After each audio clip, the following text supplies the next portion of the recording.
Itu apa sih maksudnya pemain binaan? Apa sih maksudnya pemain rekomendasi? Lah, kok dia milih draft lagi? Lah, kok dia bisa skip di second round? Oh iya, saya ternyata di Pelita Jaya. Benar. Gue pikir di... Bukan, dia emang sempat dulu jualan Batagor. Ada beberapa pemain yang berbeda nih dengan tim yang dia trial.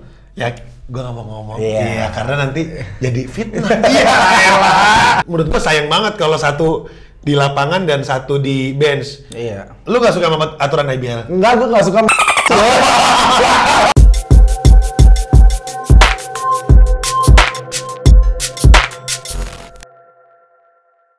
Hey, what's up, bolos? Welcome back to Brickhouse Basketball Podcast. Bersama gua, Edo aka The Tank.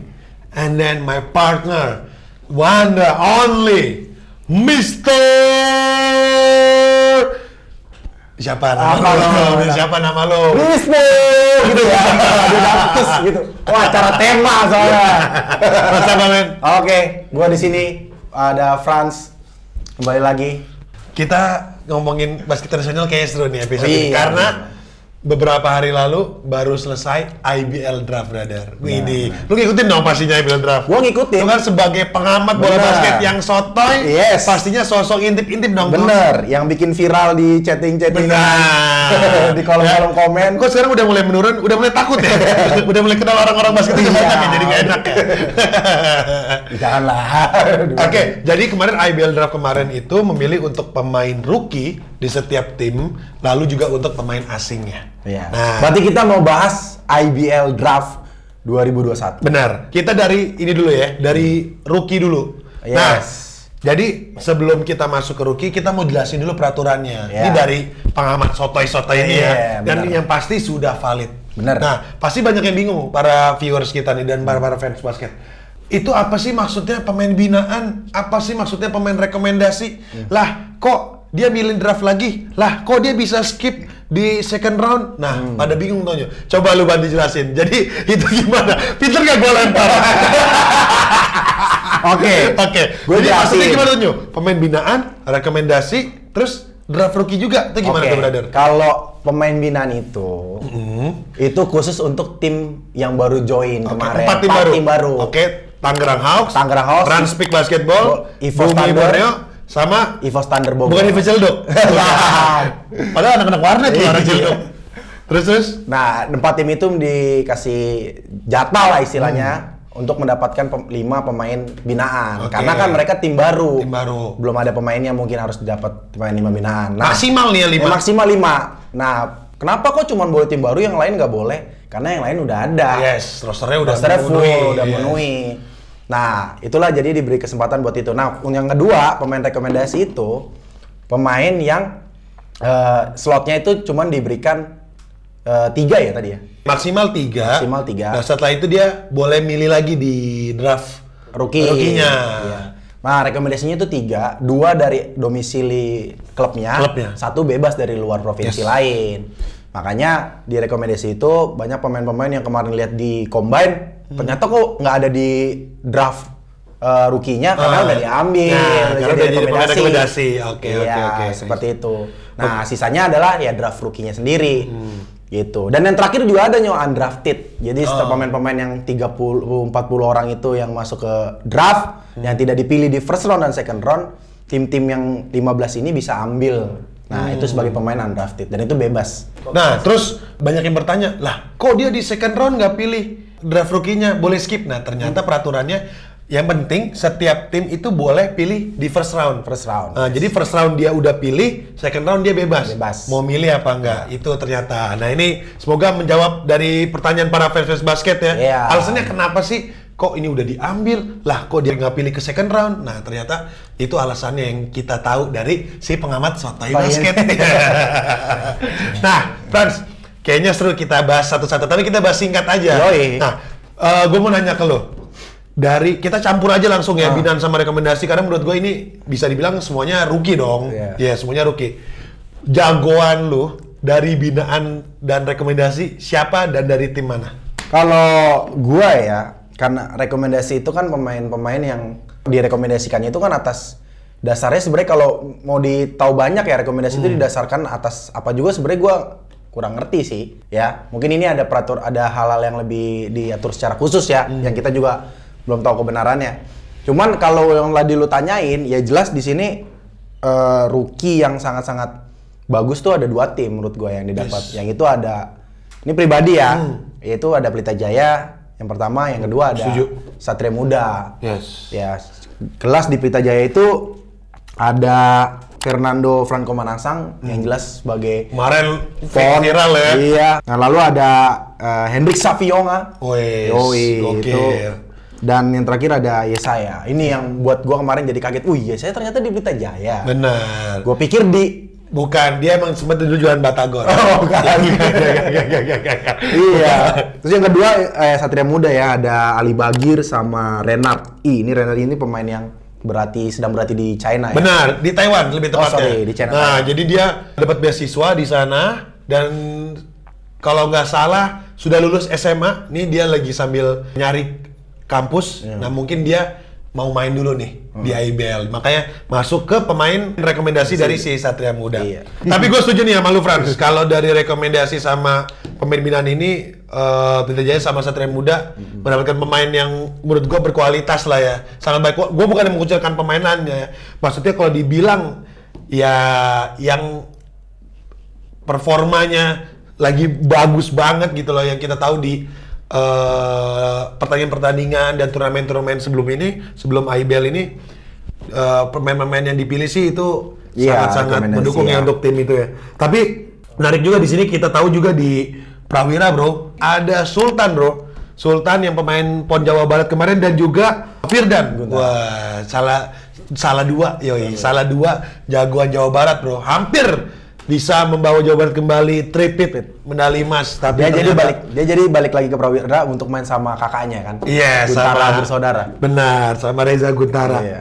Terus menurut lo siapa lagi nih yang menarik yang perlu kita tonton nih untuk pemain binaan dan rekomendasi ini dan di draft? Rekomendasi juga gue menarik ya, yang di sini tuh menarik Ikram. Iya, Ikram tuh pemain Junior CLS. Junior CLS ya, dia main di BPJ Jogja. Yes, dipilih BPJ. Itu menarik banget. Ikram tuh salah satu pemain yang gue lihat tuh gaya mainnya tuh simple banget, kayak Kaleb awal-awal main di pro lah. Jadi gue menarik nih, Ikram mainnya di Jogja. Nanti gue mau lihat juga Ikram sejauh mana nih kalau dia ada di BPJ Jogja ya.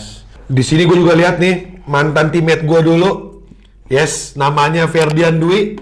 Dulu bareng gue DBL All Star, dia sekarang main di Dewa. Ya, sebagai pemain rekomendasi berarti. Benar. Oke, terus Angtua juga mempunyai 2 pemain muda. Wah, ini sih. Ini lulusan SMA ya. Yes, ini lulusan SMA sangat fresh banget. Itu namanya adalah Mikael Jaidra. Terus Mikael Jaidra itu pemain timnas U18 kemarin ya, kemarin ya. Kemarin yang World Cup. World Cup. Terus di sini juga ada Sadam. Yeah. Nah, Sadam juga wah gokil nih, Bro. Ini point guard masa depan Indonesia juga, apalagi Hang Tua sekarang dipegang sama Coach Inal. Gua yakin Sadam dengan potensi dia sebagai point guard ditambah dia dilatih oleh Coach Inal, menurut gua akan gokil sih nantinya di perbasketan Indonesia. Gua yakin banget itu. Frans, kalau draft deh, kalau yang di draft, yang di first round sama second round, ada nama yang membuat lo ini nggak emes?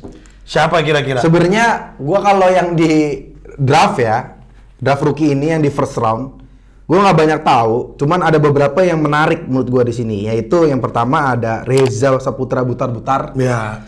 Ada Fatur Zikri Sihab. Lalu ada Jason. Baru juara 3x3 PON DKI bersama DKI. Dan ya paling Kori lah.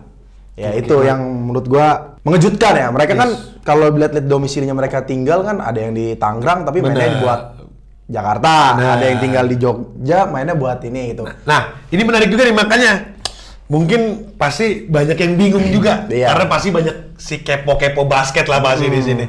Padahal udah pada tahu si pemain ini udah latihan di tim ini. Iya, benar. Pemain ini udah latihan di tim ini. Lebih tepatnya kayak udah trial. Yes, udah bisa dibilang menurut gua menjadi salah satu pemain rekomendasinya sepertinya ya. Dan mungkin diarahkan pada saat nanti selected pada saat di draft. Ya. Tapi ternyata ada beberapa pemain yang berbeda nih dengan tim yang dia trial. Ya, Gue gak mau ngomong. Iya. Iya, karena nanti jadi fitnah. Iya, elah. Jadi fitnah. Iya, iya. Ada beberapa yang kayak gitu. Iya. Ini menarik juga nih makanya yang perlu kita bahas. Apakah emang mereka hanya trial aja? Dan apakah ini di luar dari prediksi masing-masing tim itu? Gue masih penasaran juga nih sebenarnya. Benar. Ya enggak? Karena gini ya, Nyo. Dengan si pemain itu udah latihan, menurut gue kan istilahnya udah diancar-ancar ini. Ini tim ini, pemain ini akan jadi roster di season depan.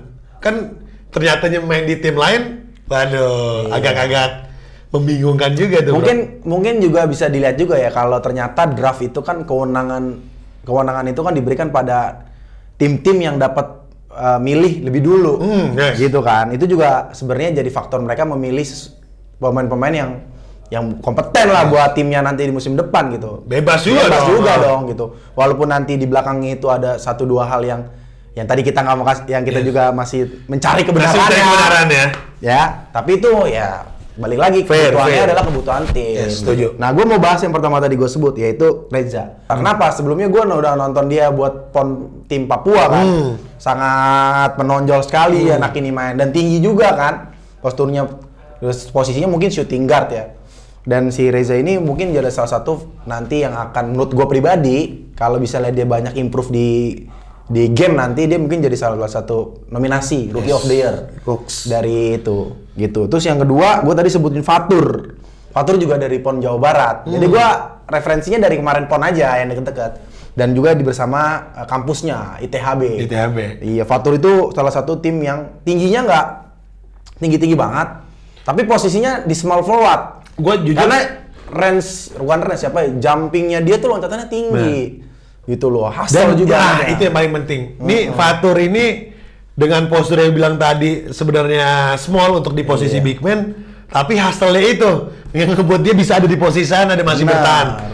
Gue seneng sih lihat mainnya. Dan gue pernah nonton beberapa kali PON Jabar pas kemarin tanding, terus beberapa kali scrimmage-nya, mainnya pinter nih anak. Jadi maksud gue basketball IQ-nya juga bagus, hasilnya juga oke, jadi menurut gua beruntung lah nih Ranspik Basketball ya bisa dapat Fatur. Semoga yang kita omongin ini harapan kita buat Fatur kedepannya bisa lebih bagus ya. Bagus. Gue pikir tadi Fatur bakal di Prawira juga. Jadi semua yang ex dari Bandung di Bandung juga. Nggak bisa jauh-jauh ya. Mungkin tadinya Fatur maunya di Cianjur. Nggak ada tim Cianjur. Nggak ada. Mau ke Cisarua? Nggak bisa.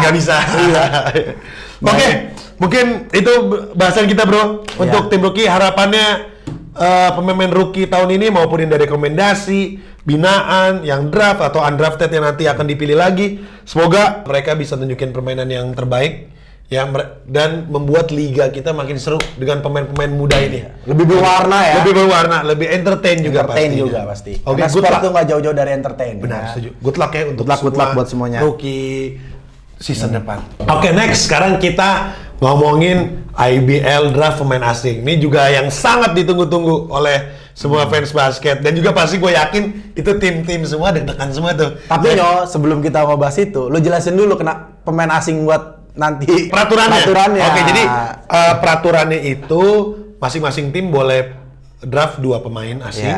Ya dengan syarat pada saat di game nanti hanya boleh 1 pemain asing di lapangan. Satunya lagi di hotel. Satunya lagi ngapain di draft gitu? Satunya lagi di meja tembel. Ya jadi 1 di bench dan 1 di lapangan. Terus banyak yang bertanya juga mengenai pemain naturalisasi kita yang dimasukkan oleh roster masing-masing tim. Nah, itu gimana sih, Nyok? Nah, jadi peraturannya sampai saat ini ya, sampai kita syuting ini, semoga belum ada perubahan. Ya, jadi informasi kita bisa valid. Jadi si pemain naturalisasi itu tetap dihitung naturalisasi, boleh masuk roster, tapi hitungannya pada saat game tetap dihitung pemain asing. Jadi lebih mudahnya pemain naturalisasi ada di bench dengan 12 pemain yang main di game itu. Benar. Tapi tetap 1 yang main. Ya, jadi intinya itu yang gue bilang. Pada saat di game semuanya dihitung pemain asing. Jadi tetap yang boleh di lapangan hanya 1. Jadi pas dia main terhitung jadi pemain asing juga. Asing. Nah, itu jadi nggak ada. Jadi Pucing malah Fergie. Aturan gue kucing. Maksud lu gak suka sama aturan IBL? Enggak, gue gak suka. Kalau peraturan tadi pemain asing, opini lu gimana menurut itu? Kalau pemain asing ya, dengan peraturannya kayak gitu tuh. Ya tapi ada benernya juga bahwa IBL itu memberikan jatah. Ya oke lah, hitung aja sebagai pemain nasional kita kan, terhitung buat itu. Tapi kan karena jumlahnya sih pemain naturalisasi di negara kita tuh yang masih sedikit.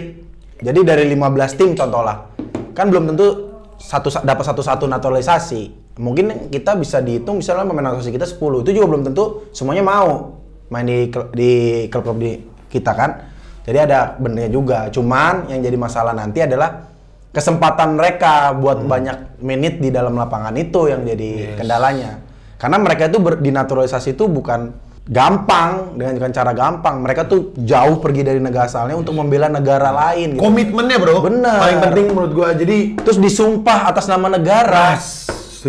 Dia tuh mau hormat di atas bendera yang bukan dia lahir ini asalnya itu. Itu yang harusnya menjadi harus digarisbawain lah oleh si. Iya, harus ada pertimbangan lain lah gitu. Oke. Gimana harus mencari formula yang bagus buat pemain ini tetap dulu perkembangannya. Okay. Mungkin gini aja, sekalian aja ada tambahin aja satu lagi pemain naturalisasi atau pemain campuran. Kayak di ABL kan ada itu pemain campuran terhitung pemain lokal jadinya. Gitu. Misalnya dia masih ada darah-darah Indonesianya atau orang Filipin atau yang berada di Asia gitu. Kayak Brandon kan sebenarnya half juga kan. Si B-Boy juga kalau nggak salah half juga. Iya, ada pemain campuran gitu. Jadi buat kesempatan tim-tim yang lain nggak dapat pemain naturalisasi bisa pakai pemain itu. Oke, menurut gue sih, gue setuju juga sih Frans sama lu ya. Sangat disayangkan aja. Ya kalau gue sendiri. Sorry gue main dikit-dikit. Kayak Jepang lah. Jepang ini kan rata-rata ada pemain asing 2, ada pemain Asia yang boleh main di negaranya mereka kan. Makanya mereka banyak banget didominasi pemain-pemain dari Filipina gitu. Benar. Nah, kalau gua nih saran gua sih ya, yang gua sangat sayangin itu sebenarnya better mendingan satu tim satu pemain asing aja nggak sih? Iya. Iya nggak? Satu pemain asing tapi dengan harganya ya maksimal $4.000 juga gitu. Karena menurut gua sayang banget kalau satu di lapangan dan satu di bench. Iya. Ya maksud gua kalau dengan lo mau dengan 2 pemain asing, ini dimaksimalin gitu loh. Iya nggak? Walaupun itu ada plus minusnya, ya udah lo harus terima. Itu yang mesti jalan karena udah 2 pemain asing kesini, harusnya ya semuanya bisa perform di lapangan tanpa ada batasan satu di bench dan satu di lapangan. Terus masalah naturalisasi juga, menurut gua kayaknya kalau di game udah deh. Dia better ya udah as a lokal sih menurut gue. Jadi ya lo boleh pakai dia kapanpun gitu loh. Jadi sangat disayangkan lah kalau gue sebenarnya opini gue sangat disayangkan dengan peraturan ini. Harapannya kalau kita berdua berarti sama ya. Semoga bisa dua-duanya main di lapangan, mau naturalisasi mau pemain asing semuanya bisa main tanpa ada batasan. Kita bahas untuk pemain draft asingnya nih. Ada berarti total masing-masing tim 2 pemain ya. Masing-masing tim 2 pemain. Oke, kita bahas singkat aja langsung. Dari hasil draft kemarin, siapa pemain yang membuat lo terkejut-kejut? Atau membuat lo sayang nih kok diambil ini yo. Menurut lo siapa? Kalau gue pertama yang sayangkannya dulu ya. Yang sayangnya dulu tuh yang pertama, gue juga nggak terlalu tahu banyak. Cuman gue menyayangkan sih Pelita Jaya. Walaupun gue nggak tahu kualitasnya Kevin Bridgewater sekarang kayak gimana kan. Soalnya Kevin Bridgewater ini pemain asing yang menurut gue undersize gitu. Iya, terus dia pernah juga bantu di coaching staffnya Satria Muda untuk bantu develop. Kalau emang dia mau develop ya jadi develop aja gitu. Sebenarnya Pelita Jaya bisa mendapatkan kesempatan yang lain. Karena Pelita Jaya juga skuadnya guardnya udah banyak gitu. Kenapa dia nggak ngambil forward atau shooting guard yang tingginya 190 gitu? Atau mending Kevin Bridgewater kalau emang mau ngelatih kita ajak ke Bridgewater Academy aja. Berapa sih bayarannya? Pego? Nggak. Ya, kan? Ada lagi Nyo? Menurut lu? Yang kedua pemain gue yang menurut sangat oke ya di sini. Yaitu gue udah lihat sih highlightnya si Jalil yang diambil Rans ya. Diambil sama Rans itu gokil sih dia highlightnya. Dari Oregon bro itu. Yoi. D1 berarti mainnya. Sama gue suka banget nih pemain ini. Dulu gue lihat dia main kalau nggak salah buat Louvre. Itu Mikhail Kolawale jago. Mikhail ini main buat West Bandit. Mudah-mudahan dia bisa bantu. Dia tinggi juga. Tapi posisi main-mainnya tuh hampir kayak Kevin Durant. Yes. Kayak gitu. Sama satu lagi, gua nggak mau bahas Dior Lohorn karena dia udah menurut gua seperti veterannya di negara kita ya. Yes. Mudah-mudahan masih hustle, masih kuat kayak biasanya. Tapi nih, Nyo, menarik nih, sorry gue potong. Dior Lohorn gue lihat di akun Instagramnya badannya makin in shape sih. Makin in shape. Ya, gue lihat makin singset bro. Kayaknya dia pas selama pandemi ini dia ikutin program OSI di Master Officer. Ya jadi badannya agak kurusan gue lihat. Jadi menurut gue juga penasaran juga nih lihat Dior Lohorn nih season ini. Apakah makin gokil? Apa tahu turun nih dengan umurnya yang makin veteran yang kita tahu? Iya benar. Cuman gue satu di sini yang gue lihat di sini kan waktu itu sepertinya ada dia namanya di dalam daftar Seven Goodman. Seven Goodman nggak dia? Nggak dia yang ambil. Itu entah dia dikontrak sama tim lain, nggak ada yang tahu ya. Sepertinya sih dia tetap dia kayaknya masuk deh di draft di list pemain asing, cuman sama kayaknya nggak ke draft. Satu pasti. lagi Gary Jacobs juga iya, Gary Jacobs sebagai 61 poin. Oke. Kalau menurut gua nih pemain-pemain yang lu tadi bilang kenapa sih bisa nggak di draft? Mungkin dengan salary dia ya yang mungkin makin meningkat tinggi ya makin meningkat.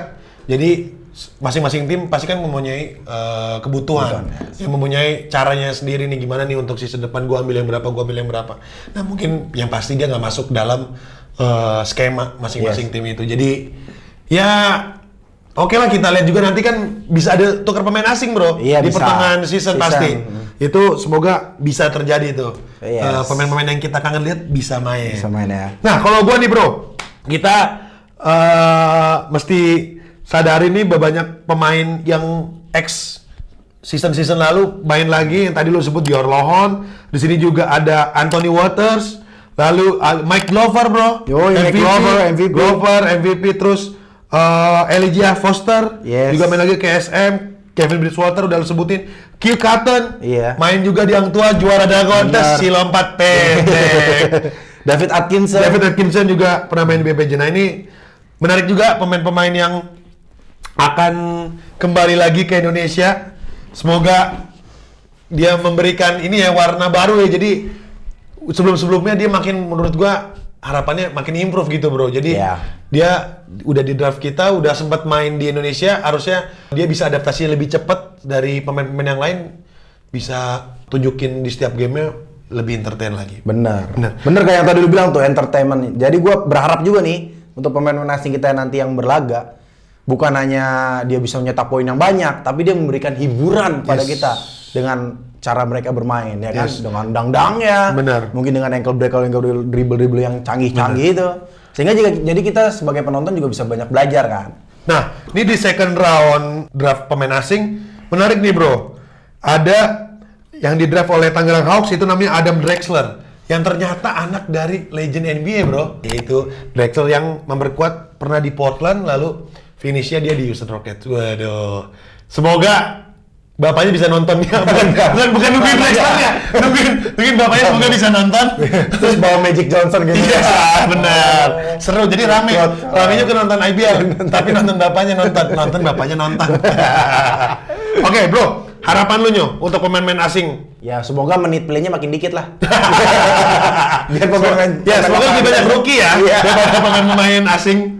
Ya pokoknya ini buat para pemain asing yang akan main di kompetisi liga tertinggi kita, gue berharap ya mereka memberikan hiburan. Jangan hanya memberikan skor yang tinggi tapi hiburan gitu. Dan juga pemain-pemain lokal kita bisa memetik ilmu yang banyak dari dia. Jangan hanya pemain asing datang kita ngandalin mereka terus. Ilmu dan pengalaman lebih tepatnya. Iya, gitu untuk ambil ilmunya mereka. Siap. Gitu. Jangan ilmu di luar lapangannya ya. Benar. Itu kan kalau ide di luar lapangan apa aja. Brother, thank you. Sip. Para fans basket, itu bahasan kita tentang IBL draft kemarin. Semoga makin seru season depan. And then kita juga nggak sabar juga. Semoga nggak ada perubahan ya. Akan start di Januari. Oke, sekali lagi thank you. Jangan lupa saksikan kita terus setiap hari Sabtu jam 7 malam hanya di Brickhouse Media. Dan juga jangan lupa ikutin kita terus di Instagram @brickhousmedia.id. Oke, bowlers, see you next episode.